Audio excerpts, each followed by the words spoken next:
ਸਿੰਘ ਜੁੜ ਚੁੱਕੇ ਨੇ ਮੇਰੇ ਨਾਲ ਇਸ ਮੌਕੇ ਹਰਜੋਤ ਸਿੰਘ ਖਾਲਸਾ ਜੀ, ਸਵਾਗਤ ਹੈ। ਸਤਿ ਸ਼੍ਰੀ ਅਕਾਲ ਜੀ। ਸਤਿ ਸ਼੍ਰੀ ਅਕਾਲ, ਧੰਨਵਾਦ ਜੀ ਆਇਆਂ ਨੂੰ। ਪੰਜਾਬੀ ਰੇਡੀਓ ਯੂਐਸਏ ਦੇ ਜਿੰਨੇ ਵੀ ਸਰੋਤੇ ਸਾਡੇ ਸਾਰੇ ਹੀ AM ਸਟੇਸ਼ਨਸ, FM ਸਟੇਸ਼ਨਸ, ਘਰਾਂ ਦੇ ਵਿੱਚ ਰੇਡੀਓ ਸੈਟਸ ਦੇ ਰਾਹੀਂ, ਟੈਲੀਫੋਨ ਦੇ ਰਾਹੀਂ, ਫੇਸਬੁੱਕ, YouTube ਤੇ ਲਾਈਵ ਦੇਖ ਰਹੇ ਹੋ, ਸੁਣ ਰਹੇ ਹੋ, ਸਾਰਿਆਂ ਨੂੰ ਜੀ ਆਇਆਂ ਨੂੰ ਤੇ ਬਹੁਤ ਹੀ ਪਿਆਰ ਤੇ ਸਤਿਕਾਰ ਭਰੀ ਸਤਿ ਸ਼੍ਰੀ ਅਕਾਲ। ਸਰੋਤਿਓ, ਅੱਜ ਜਨਵਰੀ ਦੀ 14 ਤਰੀਕ ਆ, ਦਿਨ ਬੁੱਧਵਾਰ ਆ, ਤੇ ਤੁਹਾਡੇ ਲਈ ਸ਼ਾਮ ਦਾ ਅਪਡੇਟ ਕੈਲੀਫੋਰਨੀਆ ਪ੍ਰੋਗਰਾਮ ਲੈ ਕੇ ਹਾਜ਼ਰ ਹੋਏ ਆ। ਪ੍ਰੋਗਰਾਮ ਨੂੰ ਸਪਾਂਸਰ ਕਰਦੇ ਨੇ ਖਾਲਸਾ ਇੰਸ਼ੋਰੈਂਸ ਏਜੰਸੀ, ਜਿਨ੍ਹਾਂ ਦੇ ਕੋਲੋਂ ਹਰ ਇੱਕ ਤਰੀਕੇ ਦੀ ਇੰਸ਼ੋਰੈਂਸ ਤੁਸੀਂ ਕਰਵਾ ਸਕਦੇ ਹੋ। ਇੰਸ਼ੋਰੈਂਸ ਬਾਰੇ ਪਤਾ ਕਰਨ ਲਈ call 408-272-2500। Tirkiana immigration law firm, US immigration ਦਾ ਹੋਵੇ ਕਿਸੇ ਵੀ ਤਰੀਕੇ ਦਾ ਕੰਮ, call attorney J Tirkiana 415-909-0503। Gurbachan Singh Nagra Sacramento, Kulwant Singh, Jaspal Kaur Jahal, Satnam Singh Tatla Yuba City, Gurdev Singh Sohal, Baljinder Singh, Rashpal Kaur Jahal Antelope, Jaswinder Singh Nagra Roseville, Avtar Singh Manzil Clovis, Joga Singh Pawar Orangevale, Sarabjit Singh Dhoot Yuba City, Paramjit Singh Dakha Berkeley, Gurnek Singh ਬਾਗੜੀ ਫਰੈਸਨੋ। ਸਾਰਿਆਂ ਦਾ ਧੰਨਵਾਦ। ਤੁਸੀਂ ਵੀ ਇਸ ਪ੍ਰੋਗਰਾਮ ਨੂੰ ਸਪਾਂਸਰ ਕਰਨਾ ਚਾਹੁੰਦੇ ਹੋ, ਸੰਪਰਕ ਕਰ ਸਕਦੇ ਹੋ 408-722-7698। ਅੱਜ ਸਵੇਰੇ ਜੋ ਆਪਣੇ ਵਾਈਸ ਪ੍ਰੈਜ਼ੀਡੈਂਟ JD ਬੈਂਸ ਆ ਤੇ ਸੈਕਟਰੀ ਜਿਹੜੇ ਹੈਗੇ ਆ, ਸੈਕਟਰੀ ਆਫ ਸਟੇਟ ਮਾਰਕੋ ਰੂਬੀਓ, ਉਹਨਾਂ ਦੇ ਤੇ ਜੋ ਗ੍ਰੀਨਲੈਂਡ ਤੇ ਡੈਨਿਸ਼ ਆਫੀਸ਼ੀਅਲਸ ਆ, ਉਹਨਾਂ ਦੇ ਵਿਚਾਲੇ ਗੱਲਬਾਤ ਹੋਈ ਹੈਗੀ ਆ। ਹੁਣ ਜਿਹੜੇ ਡੈਨਮਾਰਕ ਤੇ ਗ੍ਰੀਨਲੈਂਡ ਦੇ ਲੀਡਰਸ ਆ, ਉਹ ਇਹ ਕਹਿ ਰਹੇ ਆ ਵੀ ਸਾਡਾ ਬਹੁਤ ਵੱਡਾ ਜਿਹੜਾ ਫੰਡਾਮੈਂਟਲ ਡਿਸਐਗਰੀਮੈਂਟ ਆ ਟਰੰਪ ਐਡਮਿਨਿਸਟ੍ਰੇਸ਼ਨ ਦੇ ਨਾਲ, ਜੋ ਟੈਰੀਟਰੀ ਆ ਉਹਦੇ ਫਿਊਚਰ ਨੂੰ ਲੈ ਕੇ। ਉਹ ਕਹਿੰਦੇ ਵੀ ਅਸੀਂ ਕਿਸੇ ਤਰ੍ਹਾਂ ਵੀ ਆਪਣਾ ਜਿਹੜੀ ਜ਼ਮੀਨ ਆ ਉਹ ਅਮਰੀਕਾ ਨੂੰ ਨਹੀਂ ਦੇਣਾ ਚਾਹੁੰਦੇ ਹੈਗੇ। ਸੋ US ਦਾ ਕੰਟਰੋਲ ਕਹਿੰਦੇ ਗ੍ਰੀਨਲੈਂਡ ਦੇ ਵਿੱਚ ਅਨਐਕਸੈਪਟੇਬਲ ਆ। ਅਮਰੀਕਾ ਦੇ ਵਿੱਚ ਵੀ ਕਹਿੰਦੇ 6 ਵਿੱਚੋਂ ਸਿਰਫ ਇੱਕ ਜਾਣਾ ਕਹਿ ਰਿਹਾ ਆ ਵੀ ਜੇ ਗ੍ਰੀਨਲੈਂਡ ਨੂੰ ਬਾਈ ਫੋਰਸ ਲੈਣਾ ਆ, ਤੇ ਇੱਕ ਜਾਣਾ ਹੀ ਐਗਰੀ ਹੋ ਰਿਹਾ 6 ਦੇ ਵਿੱਚੋਂ ਜਿਹੜੇ ਨਵੇਂ ਸਰਵੇ ਆ ਉਹ ਆਏ ਹੈਗੇ ਆ। ਟਰੰਪ ਉਹਨਾਂ ਨੇ ਸਵੇਰੇ ਇਹ ਕਿਹਾ ਸੀ, ਨੋ ਮੈਟਰ ਵਾਟ, ਵੀ ਆਪਾਂ ਗ੍ਰੀਨਲੈਂਡ ਨੂੰ ਆਪਣੇ ਕਬਜ਼ੇ ਦੇ ਵਿੱਚ ਲਵਾਂਗੇ, ਚਾਹੇ ਬਾਈ ਫੋਰਸ ਹੀ ਲੈਣਾ ਪਵੇ। ਜੀ, ਡੈਨਮਾਰਕ ਦੇ ਜਿਹੜੇ ਫੋਰਨ ਮਿਨਿਸਟਰ ਆ ਲੋਕੀ ਰਸਮੂਸਨ, ਉਹਨਾਂ ਨੇ ਕਿਹਾ ਫੰਡਾਮੈਂਟਲ ਡਿਸਐਗਰੀਮੈਂਟ, ਜਿੱਦਾਂ ਤੁਸੀਂ ਜ਼ਿਕਰ ਜਿਹੜਾ ਉਹ ਕੀਤਾ, I'm not saying anything is solved, it's not solved. ਉਹਨਾਂ ਨੇ ਜਿਹੜਾ ਉਹ ਇਹ ਕਿਹਾ ਵੀ ਕਹਿੰਦੇ ਵੀ ਅਸੀਂ ਨਹੀਂ ਕਹਿ ਰਹੇ ਵੀ ਕੁਛ ਇਸ ਦਾ ਸਮਾਧਾਨ ਜਾਂ ਸੋਲਿਊਸ਼ਨ ਜਿਹੜਾ ਆ ਉਹ ਆ ਚੁੱਕਾ ਹੈ, ਕੋਈ ਆਪਾਂ ਨਤੀਜੇ ਤੇ ਜਿਹੜਾ ਪਹੁੰਚੇ ਆ, ਅਜੇ ਤੱਕ ਕੋਈ ਵੀ ਇਸ ਦਾ ਸੋਲਿਊਸ਼ਨ ਨਹੀਂ ਹੋਇਆ। ਕਹਿੰਦੇ ਵੀ ਗੱਲਬਾਤ ਸਿੱਧੀ ਖਰੀ ਹੋਈ ਆ, ਕੰਸਟਰਕਟਿਵ ਜਿਹੜੀ ਉਹ ਹੋਈ ਹੈਗੀ ਆ। ਸੋ ਹੁਣ ਦੇਖਦੇ ਹਾਂ ਅੱਗੇ ਕੀ ਬਣਦਾ ਆ। ਡੈਨਮਾਰਕ ਦੇ ਜਿਹੜੇ ਫੋਰਨ ਮਿਨਿਸਟਰ ਦੇ ਨਾਲ ਉਹਨਾਂ ਦੇ ਨੁਕਤੋ ਵਿਵੀਅਨ ਮੋਟਸਫੈਲਟ, ਉਹਨਾਂ ਨੇ ਵਾਈਸ ਪ੍ਰੈਜ਼ੀਡੈਂਟ JD ਵੈਂਸ ਤੇ ਸੈਕਟਰੀ ਆਫ ਸਟੇਟ ਮਾਰਕੋ ਰੂਬੀਓ ਦੇ ਨਾਲ ਗੱਲਬਾਤ ਜਿਹੜੀ ਉਹ ਕੀਤੀ ਸੀਗੀ। ਸੋ ਕਹਿੰਦੇ ਵੀ ਜਿਹੜੇ ਆਈਲੈਂਡ ਦੇ ਪ੍ਰਾਈਮ ਮਿਨਿਸਟਰ ਆ, ਉਹਨਾਂ ਨੇ ਉਸ ਤੋਂ ਕੁਛ ਚਿਰ ਬਾਅਦ ਜਿਹੜਾ ਉਹ ਕਿਹਾ ਸੀਗਾ, ਕਹਿੰਦੇ ਵੀ ਜੇ ਮੈਨੂੰ ਮੌਕਾ ਮਿਲਿਆ ਵੀ ਕਿਹੜੇ ਪਾਸੇ ਨੂੰ ਜਾਣਾ ਹੈ, ਤੇ ਕਹਿੰਦੇ ਵੀ ਗ੍ਰੀਨਲੈਂਡ ਡੈਨਮਾਰਕ ਨੂੰ ਹੀ ਚੁਣੇਗਾ। ਸੋ ਹਾਲ ਦੀ ਘੜੀ ਸਟੇਲਮੇਟ ਆ। ਸੋ ਕੀ ਮਿਲਟਰੀ ਐਕਸ਼ਨ ਲੈਣਗੇ, ਕਿਵੇਂ ਹੋਊਗਾ, ਇਸ ਦੇ ਬਾਰੇ ਹੁਣ ਅੱਗੇ ਪਤਾ ਲੱਗੇਗਾ। ਈਰਾਨ ਨੂੰ ਲੈ ਕੇ ਹਰਜੋਤ ਸਿੰਘ ਜੀ ਕੁਝ ਅਪਡੇਟਸ ਜਿਹੜੀਆਂ ਆ ਰਹੀਆਂ ਉਹ ਆਪਾਂ ਸਾਂਝ ਪਾਉਂਦੇ ਜਾਈਏ। ਲਿੰਡਸੇ ਗ੍ਰਾਹਮ ਸੈਨੇਟਰ ਵਾਰ ਹੌਕ ਵੀ ਉਹਨਾਂ ਨੂੰ ਆਖਿਆ ਜਾਂਦਾ ਹੈ, ਕਹਿੰਦੇ ਵੀ ਉਹਨਾਂ ਨੇ US ਨੂੰ ਹਮਲਾ ਕਰਨ ਦੀ ਜਿਹੜੀ ਆ ਉਹ ਹਮਾਇਤ ਕੀਤੀ ਆ, ਵੀ ਇਰਾਨੀਅਨ ਰਜੀਮ ਦੇ ਉਲਟ।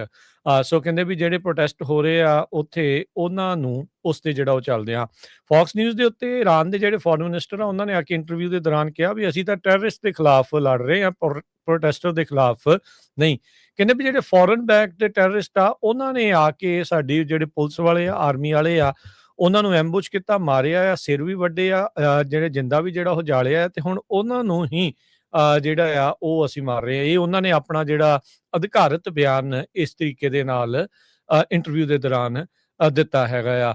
ਰਾਸ਼ਟਰਪਤੀ ਟਰੰਪ ਨੇ ਅੱਜ ਉੱਦਾਂ ਇੱਕ ਬਿੱਲ ਸਾਈਨ ਕਰਨ ਦੇ ਦੌਰਾਨ ਇਹ ਗੱਲ ਆਖੀ ਆ, ਕਹਿੰਦੇ ਵੀ ਮੈਨੂੰ ਪਤਾ ਲੱਗ ਰਿਹਾ ਆ ਵੀ ਹੁਣ ਹੋਰ ਉੱਥੇ ਮੌਤਾਂ ਨਹੀਂ ਹੋ ਰਹੀਆਂ, ਕਿਲਿੰਗ ਰੁਕ ਰਹੀ ਆ, ਤੇ ਜਿਹੜੀਆਂ ਪਬਲਿਕ ਐਗਜ਼ੀਕਿਊਸ਼ਨਸ ਦੀ ਚਰਚਾ ਚੱਲ ਰਹੀ ਸੀ ਉਸ ਨੂੰ ਜਿਹੜਾ ਹੁਣ ਰੋਕਿਆ ਜਾ ਰਿਹਾ ਹੈਗਾ ਆ। ਸੋ ਇਹ ਚੀਜ਼ਾਂ ਜਿਹੜੀਆਂ ਉਹ ਸਾਹਮਣੇ ਆ। ਉੱਦਾਂ ਟਰੰਪ ਹੁਣਾਂ ਨੇ ਇਹ ਜਿਹੜਾ ਉਹ ਕਿਹਾ ਆ ਵੀ ਜੇ ਉਹ ਮਿਲਟਰੀ ਐਕਸ਼ਨ ਲੈਣ ਬਾਰੇ ਸੋਚ ਰਹੇ ਆ ਤੇ ਉਹ ਸਵਿਫਟ ਹੋਊਗਾ ਤੇ ਡਿਸਾਈਸਿਵ ਹੋਊਗਾ। 1 ਘੰਟਾ ਪਹਿਲਾਂ NBC ਨਿਊਜ਼ ਇਸ ਨੂੰ ਜਿਹੜਾ ਉਹ ਰਿਪੋਰਟ ਕਰ ਰਿਹਾ ਆ ਵਾਈਟ ਹਾਊਸ ਤੋਂ। ਕਹਿੰਦੇ ਵੀ ਪ੍ਰੈਜ਼ੀਡੈਂਟ ਨੇ ਆਪਣੇ ਐਡਵਾਈਜ਼ਰਸ ਨੂੰ ਇਹ ਇਤਲਾਹ ਦਿੱਤੀ ਆ ਵੀ ਜੇ ਕੋਈ ਵੀ ਐਕਸ਼ਨ ਉਹਨਾਂ ਨੇ ਇਰਾਨੀਅਨ ਰਜੀਮ ਦੇ ਉਲਟ ਲੈਣਾ ਆ, ਖਾਸ ਕਰਕੇ ਮਿਲਟਰੀ ਐਕਸ਼ਨ, ਤੇ ਉਹ ਬਹੁਤ ਹੀ ਛੋਟਾ ਜਿੱਦਾਂ B2 ਬੰਬਰ ਵਾਲਾ ਹੋਇਆ ਸੀਗਾ ਤੇ ਡਿਸਾਈਸਿਵ ਜਿਹੜਾ ਉਹ ਹੋਊਗਾ। ਸੋ ਲੈਟਸ ਸੀ ਜਿਹੜਾ ਉਹ ਅੱਗੇ ਕੀ ਬਣਦਾ ਆ। ਟਰੰਪ ਹੁਣੀ ਜਿੱਥੇ ਪਹਿਲਾਂ ਕਹਿ ਰਹੇ ਸੀਗੇ ਵੀ ਕਿੰਨੇ ਲੋਕ ਮਰ ਰਹੇ ਆ ਤੇ ਹੈਲਪ ਇਜ਼ ਔਨ ਦਾ ਵੇ, ਤੁਸੀਂ ਆਪਣੀਆਂ ਬਿਲਡਿੰਗਸ ਆ, ਆਪਣੀਆਂ ਜਿਹੜੀਆਂ ਇੰਸਟੀਟਿਊਸ਼ਨਸ ਆ ਉਹਨਾਂ ਉੱਤੇ ਕਬਜ਼ਾ ਕਰ ਲਓ। ਇਰਾਨੀਅਨ ਪ੍ਰੋਟੈਸਟਰਸ ਨੂੰ ਉਹਨਾਂ ਨੇ ਇਹ ਬਿਆਨ ਜਿਹੜਾ ਉਹ ਦਿੱਤਾ ਸੀਗਾ ਤੇ ਹੁਣ ਇਹ ਕਹਿ ਰਹੇ ਆ ਵੀ ਕਿਲਿੰਗਸ ਜਿਹੜੀਆਂ ਉੱਥੇ ਰੁਕ ਰਹੀਆਂ ਆ। ਮੈਨੂੰ ਇਹ ਪਤਾ ਲੱਗ ਰਿਹਾ ਆ। ਇਰਾਨ ਵਾਲੇ ਕਹਿੰਦੇ ਵੀ ਅਸੀਂ ਰੈਡੀ ਹੈਗੇ ਆ ਰਿਟੈਲੀਏਟ ਕਰਨ ਦੇ ਲਈ ਜੇ ਯੂਐਸ ਨੇ ਇੰਟਰਵੀਨ ਕੀਤਾ। ਜਿਹੜਾ ਉਹਨਾਂ ਦਾ commander of Islamic Revolutionary Guard Corps IRGC Mohammad Pakpour ਹੈਗਾ, ਉਹਨਾਂ ਨੇ ਇਹ ਕਿਹਾ ਵੀ ਪੂਰੇ ਠੋਕ ਕੇ ਅਸੀਂ ਜਿਹੜਾ ਜਵਾਬ ਦੇਵਾਂਗੇ ਇਜ਼ਰਾਈਲ ਨੂੰ ਵੀ ਤੇ ਅਮਰੀਕਾ ਨੂੰ ਵੀ। ਉਹਨਾਂ ਨੇ ਕਿਹਾ ਵੀ ਜਿੰਨੇ ਵੀ ਪ੍ਰੋਟੈਸਟ ਹੋ ਰਹੇ ਆ ਉਹਨਾਂ ਦੇ ਪਿੱਛੇ ਅਮਰੀਕਾ ਵਾਲੇ ਹੀ ਹੈਗੇ ਆ। ਤੇ ਕਹਿੰਦੇ ਵੀ ਅਸੀਂ ਹਾਈਟ ਆਫ ਰੈਡੀਨੈਸ ਹੈਗੇ ਆ ਰਿਸਪੌਂਸ ਦੇ ਲਈ। ਉਹਨਾਂ ਨੇ ਸ਼ਰੇਆਮ ਜਿਹੜਾ ਆ ਪ੍ਰੈਜ਼ੀਡੈਂਟ ਟਰੰਪ ਉਹਨਾਂ ਨੂੰ ਅਕਿਊਜ਼ ਕੀਤਾ। ਨਾਲ ਦੀ ਨਾਲ ਜਿਹੜੇ ਇਜ਼ਰਾਈਲ ਦੇ ਪ੍ਰੈਜ਼ੀਡੈਂਟ ਆ ਬੈਂਜਾਮਿਨ ਨੈਤਨਯਾਹੂ, ਉਹਨਾਂ ਨੂੰ ਵੀ ਇਹ ਕਿਹਾ ਆ ਵੀ ਉਹ ਮਰਡਰਰਸ ਆਫ ਯੂਥ ਆਫ ਇਰਾਨ ਹੈਗਾ ਆ। ਸੋ ਸਵੇਰੇ ਆਪਾਂ ਖਬਰਾਂ ਸਾਂਝੀਆਂ ਕੀਤੀਆਂ ਸੀਆਂ ਵੀ ਕਈ ਮੁਲਕਾਂ ਤੋਂ ਜਿਹੜੇ ਮਿਡਲ ਈਸਟ 'ਚ ਹੈਗੇ ਆ ਉੱਥੋਂ ਅਮਰੀਕਾ ਵਾਲਿਆਂ ਨੇ ਆਪਣੇ ਲੋਕਾਂ ਨੂੰ ਵਾਪਸ ਵੀ ਬੁਲਾ ਲਿਆ ਹੈਗਾ। ਜੀ। ਵੈਨੇਜ਼ੁਏਲਾ ਦੇ ਵਿੱਚ ਵਾਰ ਪਾਵਰਸ ਨਾ ਵਰਤ ਸਕਣ ਜਾਂ ਉਹਨਾਂ ਨੂੰ ਲਿਮਿਟ ਕੀਤਾ ਜਾਵੇ, ਰੋਕਿਆ ਜਾ ਸਕੇ, ਹਾਊਸ ਦੇ ਵਿੱਚ ਇੱਕ ਬਿੱਲ ਪਾਸ ਹੋ ਕੇ ਸੈਨੇਟ ਦੇ ਵਿੱਚ ਪਹੁੰਚਿਆ ਸੀਗਾ। ਇਹ ਜਿਹੜਾ ਬਿੱਲ ਆ ਉਹ ਟਾਈ ਹੋ ਗਿਆ 50-50। ਕੁਛ ਜਿਹੜੇ ਰਿਪਬਲਿਕਨਸ ਆ ਉਹਨਾਂ ਨੇ ਟਰੰਪ ਹੁਣਾਂ ਦੀਆਂ ਜਿਹੜੀਆਂ ਵਾਰ ਪਾਵਰਸ ਆ ਉਹਨਾਂ ਉੱਤੇ ਬੰਦਸ਼ਾਂ ਲਾਉਣ ਦੇ ਲਈ ਹਮਾਇਤ ਦੇ ਵਿੱਚ ਵੋਟ ਪਾਈ ਸੀ। ਫਿਰ ਕਹਿੰਦੇ ਵੀ ਦੇਰ ਰਾਤ ਉਪ ਰਾਸ਼ਟਰਪਤੀ JD ਵੈਂਸ ਉਹਨਾਂ ਨੇ ਟਰੈਵਲ ਕੀਤਾ ਕੈਪੀਟਲ ਹਿੱਲ ਨੂੰ, ਉੱਥੇ ਪਹੁੰਚੇ ਤੇ ਜਿਹੜੀ ਟਾਈ ਬ੍ਰੇਕਿੰਗ ਵੋਟ ਆ ਉਹ ਪਾਈ, ਜਿਸ ਦੇ ਨਾਲ ਸੈਨੇਟ ਦੇ ਬੇਸਿਕਲੀ GOP ਨੇ ਟਰੰਪ ਹੁਣਾਂ ਨੂੰ ਉਹਨਾਂ ਦੀਆਂ ਜਿਹੜੀਆਂ ਸ਼ਕਤੀਆਂ ਆ ਉਹ ਰੋਕੇ ਜਾਣ ਤੋਂ ਜਾਂ ਉਹ ਘਟਾਉਣ ਦੇ ਵਿੱਚ ਉਹਨਾਂ ਨੂੰ ਬਲੌਕ ਕਰ ਦਿੱਤਾ ਆ, ਉਹ ਬਚਾ ਲਿਆ ਆ। ਸੋ ਵੈਨੇਜ਼ੁਏਲਾ ਦੇ ਉਲਟ ਕੋਈ ਸਿੱਧਾ ਹਮਲਾ ਨਾ ਕਰ ਸਕਣ, ਕਾਂਗਰਸ ਦੇ ਥਰੂ ਜਾਣਾ ਪਵੇ, ਅਜਿਹਾ ਇੱਕ ਬਿੱਲ ਸੈਨੇਟ ਦੇ ਵਿੱਚ ਪਹੁੰਚਿਆ ਹੋਇਆ ਸੀਗਾ। ਸੋ 5 ਰਿਪਬਲਿਕਨਸ ਜਿਨ੍ਹਾਂ ਨੇ ਡੈਮੋਕ੍ਰੇਟਸ ਦੇ ਹੱਕ ਦੇ ਵਿੱਚ ਵੋਟ ਜਿਹੜੀ ਉਹ ਪਾਈ ਸੀ ਤੇ ਉਹ ਉਹਨਾਂ ਨੇ ਜਿਹੜਾ ਆ ਉਹ ਕੀਤਾ।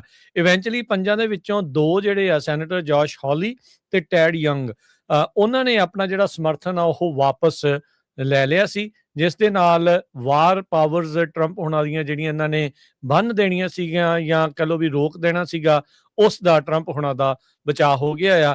50-50 ਟਾਈ ਬ੍ਰੇਕ ਵੋਟ ਹੋਣ ਤੋਂ ਬਾਅਦ ਚ ਉਪ ਰਾਸ਼ਟਰਪਤੀ ਨੇ ਟਰੰਪ ਹੋਣਾ ਦੀਆਂ ਸ਼ਕਤੀਆਂ ਬਚਾਉਣ ਨੂੰ ਹੀ ਉਸ ਦੇ ਹੱਕ ਦੇ ਵਿੱਚ ਵੋਟ ਪਾਈ ਹੈਗੀ ਆ।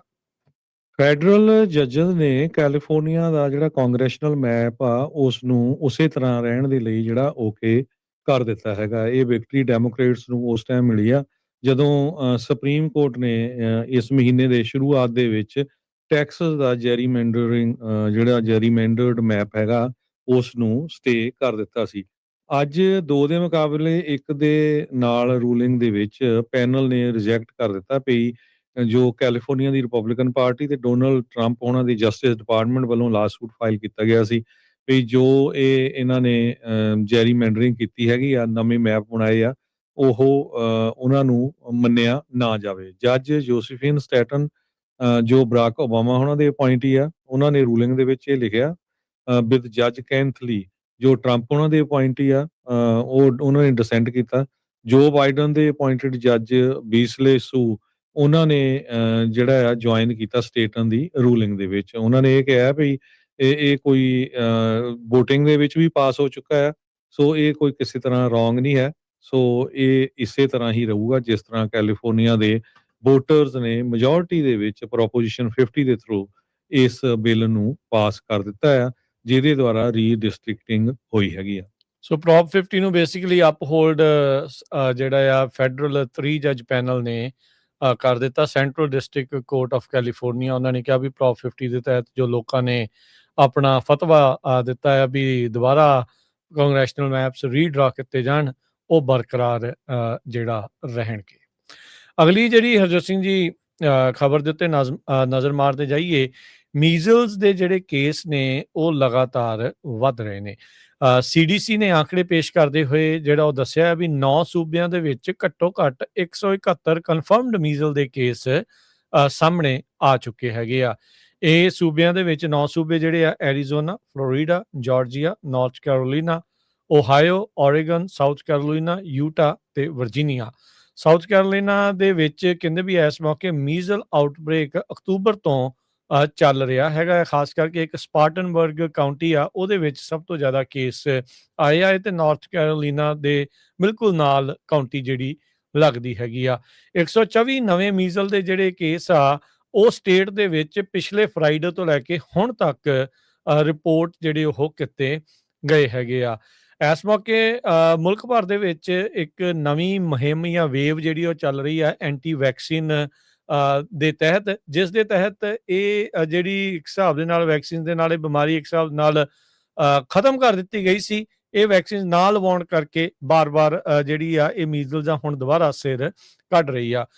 ਸੋ ਹਰ ਇੱਕ ਦੇ ਆਪੋ ਆਪਣੇ ਵਿਚਾਰ ਨੇ ਵੈਕਸੀਨਸ ਲਵਾਉਣ ਨੂੰ ਜਿਹੜਾ ਉਹ ਲੈ ਕੇ, ਪਰ ਉਹਦੇ ਕਰਕੇ ਹੁਣ ਇਹ ਜਿਹੜੇ ਨਤੀਜੇ ਆ ਕਈਆਂ ਹੋਰ ਲੋਕਾਂ ਨੂੰ ਜਿਹੜੇ ਉਹ ਭੁਗਤਣੇ ਪੈ ਸਕਦੇ ਹੈਗੇ ਆ। ਮੀਜ਼ਲਸ ਐਲੀਮੀਨੇਟ ਮੰਨੀ ਗਈ ਸੀਗੀ US ਦੇ ਵਿੱਚ 2000 ਸਨ ਤੋਂ ਲੈ ਕੇ, ਪਰ ਹੁਣ ਪਿਛਲੇ ਕੁਛ ਸਮੇਂ ਦੇ ਵਿੱਚ ਦੁਬਾਰਾ ਜਿਹੜੇ ਇਹ ਕੇਸਿਸ ਆ ਉਹ ਸਾਹਮਣੇ ਆਏ ਹੈਗੇ ਆ। CDC ਦਾ ਡਾਟਾ ਜਿਹੜਾ ਉਹ ਕਹਿੰਦਾ ਵੀ ਮੈਜੋਰਟੀ ਕੇਸ ਉਹਨਾਂ ਪੇਸ਼ੈਂਟਸ ਦੇ ਆ ਜਿਹੜੇ 19 ਸਾਲ ਦੀ ਉਮਰ ਤੋਂ ਘੱਟ ਹੈਗੇ ਨੇ, ਤੇ ਜਿੰਨੇ ਵੀ ਕੇਸ ਹੁੰਦੇ ਉਹਨਾਂ ਚੋਂ ਸਿਰਫ 1% ਲੋਕ ਹੀ ਹਸਪਤਾਲ 'ਚ ਦਾਖਲ ਕਰਾਉਣੇ ਪੈਂਦੇ ਆ। 1992 ਤੋਂ ਬਾਅਦ 'ਚ ਪਹਿਲੀ ਵਾਰੀ ਹੋਇਆ US ਦੇ ਵਿੱਚ 2242 ਕੇਸ ਪਿਛਲੇ ਸਾਲ ਦੇ ਵਿੱਚ ਰਿਕਾਰਡ ਹੋਏ ਨੇ। 40 ਸੂਬਿਆਂ ਦੇ ਵਿੱਚ ਮੀਜ਼ਲਸ ਦੇ ਵੱਖ-ਵੱਖ ਜਿਹੜੇ ਕੇਸ ਆ ਉਹ ਸਾਹਮਣੇ ਆਏ ਆ। 2025 ਦੇ ਆંકੜਿਆਂ ਦੇ ਮੁਤਾਬਕ 3 ਮੌਤਾਂ ਮੀਜ਼ਲਸ ਦੇ ਨਾਲ ਹੋ ਚੁੱਕੀਆਂ ਨੇ। ਫ੍ਰਿਜ਼ਨੋ ਦਾ ਜਿਹੜਾ 에ਅਰਪੋਰਟ ਆ ਉਹਦੀ $150 ਮਿਲੀਅਨ ਦੀ ਜਿਹੜੀ ਐਕਸਪੈਂਸ਼ਨ ਹੋ ਗਈ ਆ ਤੇ ਇਹ ਹੁਣ ਇੱਕ ਟਰਮੀਨਲ ਓਪਨ ਵੀ ਕੀਤਾ ਗਿਆ ਆ। 80 ਸਾਲਾਂ ਦੇ ਇਤਿਹਾਸ ਦੇ ਵਿੱਚ ਕਹਿੰਦੇ ਸਭ ਤੋਂ ਵੱਡੀ ਜਿਹੜੀ ਆ ਐਕਸਪੈਂਸ਼ਨ ਹੋਈ ਹੈਗੀ ਆ। 98,000 ਸਕੁਅਰ ਫੁੱਟ ਦੇ ਕਰੀਬ ਨਵਾਂ ਏਰੀਆ ਜਿਹੜਾ ਨਵਾਂ ਟਰਮੀਨਲ ਆ ਉਹ ਐਡ ਕੀਤਾ ਗਿਆ ਹੈਗਾ ਆ। ਤੇ ਕਹਿੰਦੇ 98,000 ਸਕੁਅਰ ਫੀਟ ਟੂ ਫੈਟਸ footprint with the new concourse. So B ਉੱਤੇ ਜਿਹੜਾ ਟਰਮੀਨਲ ਆ ਉਹ ਐਡ ਕੀਤਾ ਗਿਆ ਹੈਗਾ। ਸੋ ਸਿਟੀ ਆਫ ਫ੍ਰਿਜ਼ਨੋ ਜਿਹੜੀ ਆ ਕਾਫੀ ਉਹਦੇ ਆਲੇ ਦੁਆਲੇ ਦੇ ਸ਼ਹਿਰ ਆ ਐਕਸਪੈਂਡ ਹੋ ਰਿਹਾ, ਪੋਪੂਲੇਸ਼ਨ ਬਹੁਤ ਵੱਧ ਰਹੀ ਆ। ਸੋ ਫ੍ਰਿਜ਼ਨੋ ਦਾ ਯੋਸੇਮਿਟੀ ਇੰਟਰਨੈਸ਼ਨਲ ਜਿਹੜਾ 에ਅਰਪੋਰਟ ਆ ਉਹਦੀ ਐਕਸਪੈਂਸ਼ਨ ਹੋਈ ਹੈਗੀ ਆ। ਹਾਲੀਵੁੱਡ ਦਾ ਇੱਕ ਐਕਟਰ ਕਾਈਫਰ ਸਦਰਲੈਂਡ ਉਸ ਨੂੰ ਸੋਮਵਾਰ ਨੂੰ ਗ੍ਰਿਫਤਾਰ ਕੀਤਾ ਗਿਆ ਸੀ। ਇਹ ਉਸ ਦੇ ਉੱਤੇ ਕਥਿਤ ਦੋਸ਼ ਸੀਗੇ ਵੀ ਇੱਕ ਰਾਈਡ ਸ਼ੇਅਰ ਡਰਾਈਵਰ ਆ ਉਸ ਨੂੰ ਇਸ ਐਕਟਰ ਦੇ ਦੁਆਰਾ ਫਿਜ਼ੀਕਲੀ ਅਸੌਲਟ ਤੇ ਡਰਾਇਆ ਧਮਕਾਇਆ ਗਿਆ ਸੀ। 59 ਸਾਲਾ ਸਦਰਲੈਂਡ ਫਿਰ ਬਾਅਦ ਦੇ ਵਿੱਚ ਗ੍ਰਿਫਤਾਰ ਹੋਇਆ ਸੀ ਸਨਸੈਟ ਬੁਲੇਵਾਰਡ ਤੇ ਫੇਅਰਫੈਕਸ ਐਵਨਿਊ ਦੇ ਉੱਤੇ। ਕਹਿੰਦੇ ਵੀ ਰਾਤ ਨੂੰ 12:15 ਵਜੇ ਇਹ ਅਰੈਸਟ ਹੁੰਦਾ ਹੈ, ਅੰਦਰ ਕੀਤਾ ਜਾਂਦਾ ਹੈ ਤੇ ਸਵੇਰੇ ਇਸ ਨੂੰ ਜਿਹੜਾ ਉਹ ਬਾਅਦ ਦੇ ਵਿੱਚ ਰਿਹਾ ਵੀ ਕਰ ਦਿੱਤਾ ਜਿਹੜਾ ਹੋ ਗਿਆ ਹੈ, ਰਿਲੀਜ਼ ਇਸ ਨੂੰ ਕਰ ਦਿੱਤਾ ਗਿਆ ਸੀਗਾ। ਜੇਲ੍ਹ ਦੇ ਰੈਕਡ ਜਿਹੜੇ ਉਹ ਦੱਸਦੇ ਨੇ। ਸੋ ਇਨਵੈਸਟੀਗੇਸ਼ਨ ਕਹਿੰਦੇ ਵੀ ਇਸ ਟਾਈਮ ਉਸ ਜਿਹੜੇ ਵਿਕਟਮ ਦੇ ਕਹਿਣ ਦੇ ਉੱਤੇ ਜਿਹੜੀ ਸ਼ੁਰੂ ਆ ਉਹ ਹੋ ਚੁੱਕੀ ਆ। ਕਨਫਰੰਟੇਸ਼ਨ ਕਹਿੰਦੇ ਵੀ ਪਹਿਲਾਂ ਤੂੰ ਮੈਂ ਹੋਈ। ਇਹ ਕਹਿੰਦੇ ਆ ਵੀ ਫਿਜ਼ੀਕਲ ਨਹੀਂ ਸੀਗੀ। ਡਰਾਈਵਰ ਨੇ ਕਥਿਤ ਤੌਰ ਦੇ ਉੱਤੇ ਆਖਿਆ ਵੀ ਜਿਹੜਾ ਸਦਰਲੈਂਡ ਆ ਉਸ ਨੂੰ ਜਿਹੜੀ ਰਾਈਡ ਆ ਉਹ ਕੈਂਸਲ ਕਰਕੇ ਬਾਹਰ ਜਾਣ ਤੋਂ ਉਸਨੇ ਰੋਕਿਆ ਆ। ਜੋ ਇਨਵੈਸਟੀਗੇਸ਼ਨ ਦੇ ਵਿੱਚ ਕਹਿੰਦੇ ਵੀ ਇਹ ਚੀਜ਼ ਸਾਹਮਣੇ ਆ ਰਹੀ ਹੈਗੀ ਆ। ਸੋ ਕਹਿੰਦੇ ਵੀ ਸਦਰਲੈਂਡ ਦੇ ਇਹ ਕਹਿੰਦਾ ਆ ਵੀ ਉਹਨੇ 3 ਵਾਰੀ ਉਸ ਨੂੰ ਰੁਕਣ ਨੂੰ ਕਿਹਾ, ਡਰਾਈਵਰ ਨੇ ਰਿਫਿਊਜ਼ ਜਿਹੜਾ ਉਹ ਕਰ ਦਿੱਤਾ। ਫਿਰ ਡਰਾਈਵਰ ਨੇ ਪੁਲਿਸ ਕਾਲ ਕਰ ਲਈ ਤੇ ਹੁਣ ਇਹ ਜਿਹੜਾ ਮਾਮਲਾ ਆ ਉਹ ਸਾਹਮਣੇ ਆ ਰਿਹਾ ਹੈਗਾ ਆ। ਸੋ ਇਹ ਹੁਣ ਕਿਵੇਂ ਜਿਹੜਾ ਇਸ ਦੇ ਵਿੱਚ ਅੱਗੇ ਹੋਰ ਹੁੰਦਾ ਹੈ ਜਾਂਚ ਦੇ ਵਿੱਚ ਪਤਾ ਲੱਗੂਗਾ। ਪਰ ਇੱਕ ਹਾਲੀਵੁੱਡ ਦਾ ਜਿਹੜਾ ਸਿਤਾਰਾ ਆ ਇਸ ਕਹਿ ਲਓ ਵਿਵਾਦ ਦੇ ਵਿੱਚ ਫਸਿਆ ਆ। $50,000 ਦੀ ਬੇਲ ਦੇ ਉੱਤੇ ਇਸ ਟਾਈਮ ਉਸ ਨੂੰ ਬਾਹਰ ਜਿਹੜਾ ਉਹ ਜਾਣ ਦਿੱਤਾ ਗਿਆ ਹੈ। ਯੂਬਾ ਸਿਟੀ ਏਰੀਆ ਦੇ ਅਸੈਂਬਲੀਮੈਨ ਜੇਮਸ ਗਾਲਾਗਰ ਜੋ ਆ ਉਹ ਹੁਣ ਡਗ ਲਮੋਲਫਾ ਦੀ ਜਿਹੜੀ ਸੀਟ ਆ US ਕਾਂਗਰਸ ਦੇ ਵਿੱਚ ਉਹਦੇ ਉੱਤੇ ਅੱਖ ਰੱਖ ਰਹੇ ਆ। ਕਹਿੰਦੇ ਵੀ ਮੈਂ ਉਸ ਸੀਟ ਦੇ ਉੱਤੇ ਜਿਹੜੀ ਆ ਇਲੈਕਸ਼ਨ ਲੜੂੰਗਾ। ਇਹ ਉਹਨਾਂ ਨੇ ਅੱਜ ਜਿਹੜਾ ਅਨਾਉਂਸ ਕੀਤਾ ਹੈਗਾ। ਗਾਲਾਗਰ ਜੋ ਆ ਉਹ ਡਿਸਟ੍ਰਿਕਟ 3 ਨੂੰ ਰਿਪਰੈਜ਼ੈਂਟ ਕਰਦੇ ਆ ਲਗਭਗ ਪਿਛਲੇ 11 ਸਾਲਾਂ ਤੋਂ, ਤੇ ਪਹਿਲੇ ਕੈਂਡੀਡੇਟ ਹੋਏ ਆ ਜਿਨ੍ਹਾਂ ਨੇ ਲਾਮੋਲਫਾ ਦੀ ਜਗ੍ਹਾ ਦੇ ਉੱਤੇ ਆਪਣੀ ਜਿਹੜੀ ਆ ਸੀਟ ਆ ਉਸ ਨੂੰ ਅਨਾਉਂਸ ਕੀਤਾ ਹੈਗਾ। ਆਫ ਕੋਰਸ ਇਹਦੇ ਵਿੱਚ ਹੋਰ ਵੀ ਕਈ ਕੈਂਡੀਡੇਟਸ ਆਣਗੇ ਤੇ ਕਹਿੰਦੇ ਵੀ ਲਾਮੋਲਫਾ ਜਿਹੜਾ ਸੀ ਬੜਾ ਪੋਪੂਲਰ ਕਾਂਗਰਸਮੈਨ ਸੀ ਤੇ ਇਸੇ ਤਰ੍ਹਾਂ ਜੋ ਜੇਮਸ ਗਾਲਾਗਰ ਆ ਇਹ ਵੀ ਕਾਫੀ ਪੋਪੂਲਰ ਆ। ਸਰੋਤਿਆਂ ਨੂੰ ਯਾਦ ਹੋਊਗਾ ਜਦੋਂ ਸਟੋਰਾਂ ਵਾਲਾ ਬਿੱਲ ਆਇਆ ਸੀ, ਉਸ ਟਾਈਮ ਦੇ ਉੱਤੇ ਕੈਲੀਫੋਰਨੀਆ ਸਟੇਟ ਦੇ ਕੈਪੀਟਲ ਦੇ ਸਾਹਮਣੇ ਇਹ ਆ ਕੇ ਜਿੰਨੇ ਵੀ ਆਪਣੇ ਪੰਜਾਬੀ ਬਹੁਤ ਵੱਡੀ ਗਿਣਤੀ 'ਚ ਗਏ ਹੋਏ ਸੀ, ਉੱਥੇ ਸਾਥ ਉਸ ਬਿੱਲ ਦਾ ਦਿੱਤਾ ਸੀਗਾ। ਜੀ। ਅਗਲੀ ਜਿਹੜੀ ਅਸੀਂ ਜੀ ਗੱਲ ਕਰਦੇ ਜਾਈਏ, ਕੈਲੀਫੋਰਨੀਆ ਦਾ ਸੀਨਿਕ ਹਾਈਵੇ 1 ਬਿਗ ਸਰ ਦੇ ਨਜ਼ਦੀਕ ਤਕਰੀਬਨ 3 ਸਾਲਾਂ ਬਾਅਦ ਮੁੜ ਦੁਬਾਰਾ ਉਸ ਨੂੰ ਚਾਲੂ ਕੀਤਾ ਗਿਆ ਆ। ਬਹੁਤ ਸਾਰੇ ਲੈਂਡਸਲਾਈਡਸ ਹੋਣ ਦੇ ਕਰਕੇ ਇਹ ਜਿਹੜਾ ਹਾਈਵੇ 1 ਬਿਗ ਸਰ ਦੇ ਲਾਗੇ ਇਹ ਬੰਦ ਰਿਹਾ ਸੀਗਾ। ਕਦੀ ਖੁੱਲ ਜਾਂਦਾ ਸੀ, ਕਦੀ ਬੰਦ ਹੋ ਜਾਂਦਾ ਸੀ। 90 ਮੀਲ ਦਾ ਇਹ ਜਿਹੜਾ ਸੈਕਸ਼ਨ ਆ ਹਾਈਵੇ 1 ਦਾ ਬਿਗ ਸਰ ਕੋਸਟ ਦੇ ਨਜ਼ਦੀਕ, ਇਸ ਨੂੰ ਫੁੱਲੀ ਰੀਓਪਨ ਅੱਜ ਕੀਤਾ ਗਿਆ ਆ। ਸੋ 3 ਸਾਲ ਕਦੀ ਇੱਕ ਲੇਨ ਬੰਦ ਕਰਤੀ, ਇੱਕ ਜਿਹੜੀ ਉਹ ਚਲਾਤੀ, ਉੱਥੇ ਚੱਲਦਾ ਰਿਹਾ ਸੀਗਾ। ਜਿਹੜੇ ਜਨਰਲ ਮੈਨੇਜਰ ਨੇ ਬਿਗ ਸਰ ਰਿਵਰ ਇਨ ਦੇ, ਉਹ ਕਹਿੰਦੇ ਵੀ ਸਾਡੇ ਲਈ ਅੱਜ ਇੱਕ ਵੱਡਾ ਮਾਈਲਸਟੋਨ ਆ, ਕਿਉਂਕਿ ਇਹਦੇ ਨਾਲ ਕਹਿੰਦੇ ਵੀ ਫਿਰ ਸੈਲਾਨੀਆਂ ਦੀ ਆਮਦ ਵਧੇਗੀ। ਪਹਿਲਾ ਸ਼ਟਡਾਊਨ ਉਦੋਂ ਆਇਆ ਸੀ ਜਨਵਰੀ 2023 ਦੇ ਵਿੱਚ, ਜਦੋਂ ਬਹੁਤ ਸਾਰੀਆਂ ਐਟਮੋਸਫੇਰਿਕ ਰਿਵਰਸ ਦੇ ਕਰਕੇ ਇਹ ਜਿਹੜੀ ਰੋਡ ਆ ਉਹ ਰੁੜ ਗਈ ਸੀਗੀ। ਸੋ ਹੁਣ ਫਾਈਨਲੀ 3 ਸਾਲਾਂ ਦੀ ਮੁਰੰਮਤ ਤੋਂ ਬਾਅਦ 'ਚ ਇਸ ਨੂੰ ਦੁਬਾਰਾ ਚਾਲੂ ਕਰ ਦਿੱਤਾ ਗਿਆ ਹੈ। ਮਿਨੇਸੋਟਾ ਸਟੇਟ ਦੇ ਵਿੱਚ, ਮਿਨੇਆਪੋਲਿਸ ਵਾਲੇ ਏਰੀਆ ਦੇ ਵਿੱਚ ਹਜ਼ਾਰਾਂ ਦੀ ਗਿਣਤੀ 'ਚ ਇਸ ਵੇਲੇ ਜਿਹੜੇ ਆਈਸ ਏਜੰਟਸ ਆ ਉਹ ਡੋਰ ਟੂ ਡੋਰ ਵੀ ਜਾ ਰਹੇ ਆ, ਤੇ ਉਹਨਾਂ ਨੇ ਕਾਫੀ ਸੋਮਾਲੀਅਨ ਮੂਲ ਦੇ ਜਿਹੜੇ ਲੋਕ ਆ ਉਹਨਾਂ ਨੂੰ ਅਰੈਸਟ ਕੀਤਾ ਹੈਗਾ। ਸਾਨੂੰ ਵੀ ਕਾਲਸ ਆਈਆਂ ਵੀ 2 ਆਪਣੇ ਪੰਜਾਬੀ ਜਿਹੜੇ ਡਰਾਈਵਰ ਆ, ਟਰੱਕ ਡਰਾਈਵਰਸ, ਉਹਨਾਂ ਨੂੰ ਵੀ ਜਿਹੜਾ ਪਿਕ ਕਰ ਲਿਆ ਗਿਆ ਜਦੋਂ ਉਹ ਉੱਥੋਂ ਲੰਘ ਰਹੇ ਸੀਗੇ। ਸੋ ਡਿਪਾਰਟਮੈਂਟ ਆਫ ਹੋਮਲੈਂਡ ਸਿਕਿਉਰਿਟੀ ਨੇ ਕਿਹਾ ਵੀ ਸਾਡਾ ਇਹ ਲਾਰਜੈਸਟ ਐਵਰ ਇਮੀਗ੍ਰੇਸ਼ਨ ਆਪਰੇਸ਼ਨ ਹੈਗਾ ਸਟੇਟ ਦੀ ਹਿਸਟਰੀ ਦੇ ਵਿੱਚ।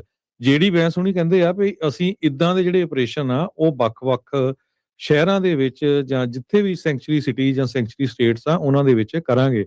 ਪਰ ਅੱਜ ਸਾਡੇ ਸ਼ਹਿਰ ਸੈਨ ਹੋਜ਼ੇ ਦੀ ਸਿਟੀ ਕੌਂਸਲ ਨੇ ਯੂਨੈਨਿਮਸਲੀ ਇਹ ਮਤਾ ਪਾਸ ਕਰ ਦਿੱਤਾ ਵੀ ਜਿਹੜੇ ਉਹਨਾਂ 11 ਦੇ ਕਰੀਬ ਜਿਹੜੇ ਉਹਨਾਂ ਦੇ ਸਿਟੀ ਗਰਾਜ ਤੇ ਪਾਰਕਿੰਗ ਲੋਟਸ ਹੈਗੇ ਆ, ਉਹ ਆਈਸ ਏਜੰਟਸ ਨੂੰ ਯੂਜ਼ ਕਰਨ ਦੇ ਲਈ ਨਹੀਂ ਦਿੱਤੇ ਜਾਊਗੇ, ਤੇ ਨਾ ਜਿਹੜੇ 75 ਦੇ ਕਰੀਬ ਕਮਿਊਨਿਟੀ ਸੈਂਟਰਸ ਹੈਗੇ ਆ ਤੇ ਲਾਇਬ੍ਰੇਰੀਜ਼ ਆ, ਉਹਨਾਂ ਦੀਆਂ ਜਿਹੜੀਆਂ ਪਾਰਕਿੰਗ ਪਲੇਸਿਸ ਆ, ਉੱਥੇ ਵੀ ਜਿਹੜੇ ਆਈਸ ਦੇ ਏਜੰਟਸ ਆ ਉਸ ਸਪੇਸ ਨੂੰ ਨਹੀਂ ਯੂਜ਼ ਕਰ ਸਕਦੇ। ਐਲਏ ਵਾਲਿਆਂ ਨੇ ਵੀ ਜਿਹੜਾ ਹਰਜੋਤ ਸਿੰਘ ਜੀ ਕੁਛ ਇਦਾਂ ਦੇ ਹੀ ਇੱਕ ਨਵਾਂ ਕਹਿ ਲਓ ਵੀ ਬਿੱਲ ਪ੍ਰਪੋਜ਼ਲ ਜਿਹੜਾ ਉਹ ਲਿਆਂਦਾ। ਕਹਿੰਦੇ ਜੀ ਆਈਸ ਫ੍ਰੀ ਜ਼ੋਨਸ ਜਿਹੜੀਆਂ ਬਣਾਉਣੀਆਂ। ਹੁਣ ਇਹ ਪਤਾ ਨਹੀਂ ਕਿਹੜੇ ਇਖਤਿਆਰ ਦੇ ਨਾਲ ਆਈਸ ਏਜੰਟਸ ਨੂੰ ਉਹ ਕਿੱਥੇ ਜਿਹੜਾ ਉਹ ਰੋਕ ਸਕਣਗੇ। ਇਹ ਕਿ ਆਪਣੇ ਵੱਲੋਂ ਇੱਕ ਫੀਲ ਗੁੱਡ ਫੈਕਟਰ ਦੇ ਤੌਰ ਦੇ ਉੱਤੇ ਲੋਕਾਂ ਦੇ ਵਿੱਚ ਆਪਣੀ ਭਲ ਬਣਾਉਣ ਲਈ ਇਦਾਂ ਦਾ ਜਿਹੜਾ ਪ੍ਰਪੋਜ਼ਲ ਆ ਉਹ ਲੈ ਕੇ ਜਿਹੜਾ ਉਹ ਆਏ ਆ। ਆਲਰੇਡੀ ਆਪਾਂ ਦੇਖ ਰਹੇ ਹਾਂ ਵੀ ਸਟੇਟ, ਸਿਟੀਜ਼ ਤੇ ਫੈਡਰਲ ਦੇ ਦਰਮਿਆਨ ਸਿੰਘ ਜਿਹੜੇ ਫਸੇ ਆ। ਟਰੰਪ ਹੁਣਾਂ ਨੇ ਸਵੇਰੇ ਵੀ ਬਿਆਨ ਦਿੱਤਾ ਸੀਗਾ ਵੀ 1 ਫਰਵਰੀ ਤੋਂ ਜਿਹੜੀ ਫੰਡਿੰਗ ਸੈਂਚੁਰੀ ਸਿਟੀਜ਼ ਤੇ ਸਟੇਟਸ ਦੀ ਆ ਉਹ ਬੰਦ ਕਰਨ ਜਾ ਰਹੇ ਹੈਗੇ ਆ। ਸੋ ਇਹ ਸਾਰੀਆਂ ਚੀਜ਼ਾਂ ਜਿਹੜੀਆਂ ਇਸ ਟਾਈਮ ਹੋ ਰਹੀਆਂ, ਕੋਈ ਇਸ ਨੂੰ ਲੜਾਈ ਦੇ ਤੌਰ ਦੇ ਉੱਤੇ ਜਿਹੜਾ ਉਹ ਦੇਖਦਾ ਹੈ ਵੀ ਇਹਨਾਂ ਨੂੰ ਫਾਈਟ ਜਿਹੜਾ ਉਹ ਕੀਤਾ ਜਾ ਰਿਹਾ ਆ, ਕੋਈ ਇਸ ਨੂੰ ਕੰਟਰੋਵਰਸੀ ਦੇ ਤੌਰ ਦੇ ਉੱਤੇ ਜਿਹੜਾ ਉਹ ਦੇਖ ਰਿਹਾ ਆ। ਪਰ ਜਿਹੜੀਆਂ ਸਿਟੀ ਕਾਉਂਸਲਸ ਤੇ ਉਹ ਆਪੋ ਆਪਣੇ ਪੱਧਰ ਦੇ ਉੱਤੇ ਇਦਾਂ ਦੇ ਜਿਹੜੇ ਕਦਮ ਆ ਉਹ ਚੁੱਕ ਰਹੇ ਹੈਗੇ ਆ। ਤੇ ਕਰੰਸੀ ਦੀ ਗੱਲ ਕਰਦੇ ਜਾਈਏ, ਅੱਜ ਇੱਕ ਯੂਐਸ ਡਾਲਰ ਦੇ ਬਰਾਬਰ ਕੈਨੇਡਾ ਦੇ $1 ਤੇ 38 ਸੈਂਟ ਰਹੇ ਆ, ਪਾਕਿਸਤਾਨ ਦੇ $278 ਤੇ 90 ਪੈਸੇ, ਤੇ ਇੰਡੀਆ ਦੇ $90 ਤੇ 53 ਪੈਸੇ। ਜੀ, ਤੇ ਇਸੇ ਤਰੀਕੇ ਨਾਲ ਜੇ ਮਾਰਕੀਟ ਦਾ ਹਾਲ ਤੁਹਾਨੂੰ ਦੱਸਦੇ ਜਾਈਏ ਤਾਂ ਡਾਓ ਜੋਨ ਦੇ ਵਿੱਚ 42 ਪੁਆਇੰਟਾਂ ਦੀ ਗਿਰਾਵਟ ਤੋਂ ਬਾਅਦ 'ਚ 49,100 ਤੇ 50 ਦੇ ਉੱਤੇ ਬੰਦ ਹੋਇਆ। S&P 37 ਪੁਆਇੰਟ ਘੱਟ ਕੇ 6927, ਨੈਸਡੈਕ 238 ਪੁਆਇੰਟ ਘੱਟ ਕੇ 23,472 ਦੇ ਉੱਤੇ। ਸੋਨੇ ਦਾ ਭਾਅ $4610 ਪ੍ਰਤੀ ਟਰੋਏ ਆਉਂਸ, ਕੱਚੇ ਤੇਲ ਦੀ ਕੀਮਤ $60 ਪ੍ਰਤੀ ਬੈਰਲ, ਕੱਚੇ 10 year yield 4.14%, crypto currency Bitcoin 96,442 ਤੇ ਇਥੀਰੀਅਮ 3300 ਤੇ $25 ਦੇ ਬਰਾਬਰ ਚੱਲ ਰਿਹਾ ਆ। ਸੋ ਈਰਾਨ ਤੇ ਯੂਐਸ ਦੀ ਟੈਨਸ਼ਨ ਵਧਣ ਦੇ ਨਾਲ ਹਰਜੋਤ ਸਿੰਘ ਜੀ ਆਲਰੇਡੀ ਤੇਲ ਦੀਆਂ ਕੀਮਤਾਂ ਦੇ ਵਿੱਚ ਵਾਧਾ ਜਿਹੜਾ ਉਹ ਹੋਣਾ ਸ਼ੁਰੂ ਹੋ ਚੁੱਕਾ ਆ। ਸੋ ਇਸ ਦਾ ਓਵਰਆਲ ਕਿੰਨਾ ਕੁ ਅਸਰ ਜਿਹੜਾ ਉਹ ਪੈਂਦਾ ਆ, ਇਹ ਦੇਖਣ ਵਾਲੀ ਗੱਲ ਹੋਊਗੀ। ਕਾਫੀ ਚਿਰਾਂ ਬਾਅਦ ਜਿਹੜਾ ਕੱਚਾ ਤੇਲ ਆ ਉਹ 60 ਦੀ ਕੀਮਤ ਆ ਉਸ ਨੂੰ ਪਾਰ ਕਰ ਚੁੱਕਾ ਆ। ਟਰੰਪ ਹੁਣੀ ਉੱਦਾਂ ਕਹਿੰਦੇ ਸੀਗੇ ਵੀ ਉਹ ਚਾਹੁੰਦੇ ਨੇ ਵੀ ਇਹ $50 ਦੇ ਉੱਤੇ ਜਿਹੜਾ ਉਹ ਆ ਜਾਵੇ।